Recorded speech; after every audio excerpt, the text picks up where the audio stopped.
Ryu,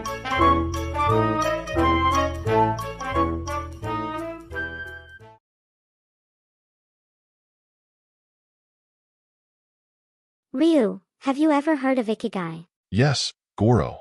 It's like a step-by-step guide to finding the meaning of life, right? Sort of that. The Japanese word ikigai means something like a reason for being or something that makes you want to get out of bed every day. It is something that people find in small daily pleasures. So when I get up excited to eat that bread and butter in the morning, that's my ikigai.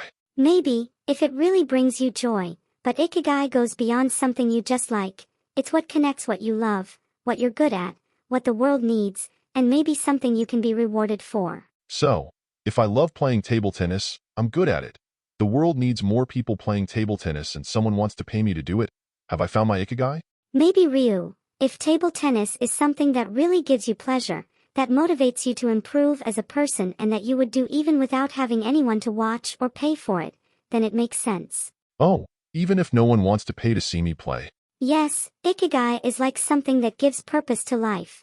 But it doesn't have to be grand. For example, it could be the act of taking care of a garden or calmly preparing tea. The beauty of ikigai is that it is simple and can be in anything that brings peace and purpose. But if ikigai is this simple thing, why are there so many people explaining it as a secret to being happy or a recipe for success? That's right, Ryu. And that's the problem. Many Japanese concepts such as ikigai, wabi-sabi, and even omotenashi end up being simplified or translated in a somewhat superficial way so that these concepts become more saleable. They transform it into something like tips for increasing productivity or a happiness formula to attract more people. But this leaves the concept incomplete. Like when do you make a brigadeiro without sprinkles and call it a gourmet dessert? Ha ha ha, something like that. When an essential ingredient is missing, it changes the entire flavor. Ikigai is not just about finding a professional purpose or immediate success. It is something personal, a sense of well-being that comes from doing something that brings meaning,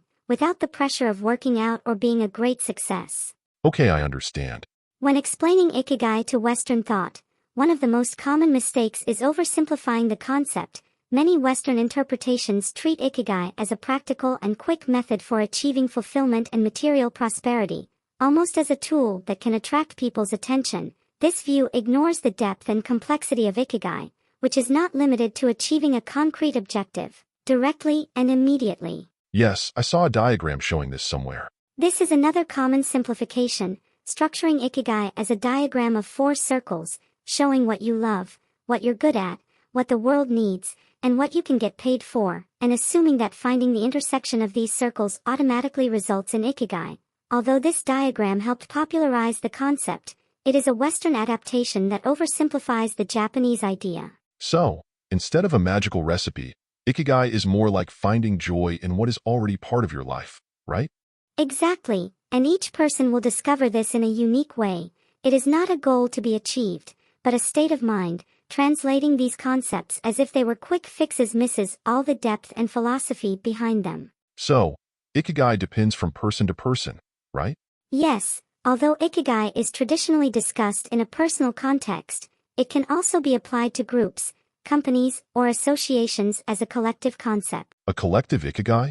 When we talk about a collective ikigai, we are referring to the shared purpose that unites and motivates the members of a group or community. For example, in the case of a Japanese-Brazilian association, collective ikigai could be the desire to preserve and transmit Japanese culture. This common purpose generates engagement, makes people feel that their actions have greater value and helps create an identity that is sustainable over time. So, can the ikigai of an association be the ikigai of each person who participates in it? Exactly. Associations can continue to exist if they find activities that motivate people to participate, whether learning about the tea ceremony, singing in a karaoke contest, or attending a machiori party. This is their ikigai, being a meeting point for those who want to connect with Japanese culture and also with other people. So, participating in the association is like everyone living their own ikigai together?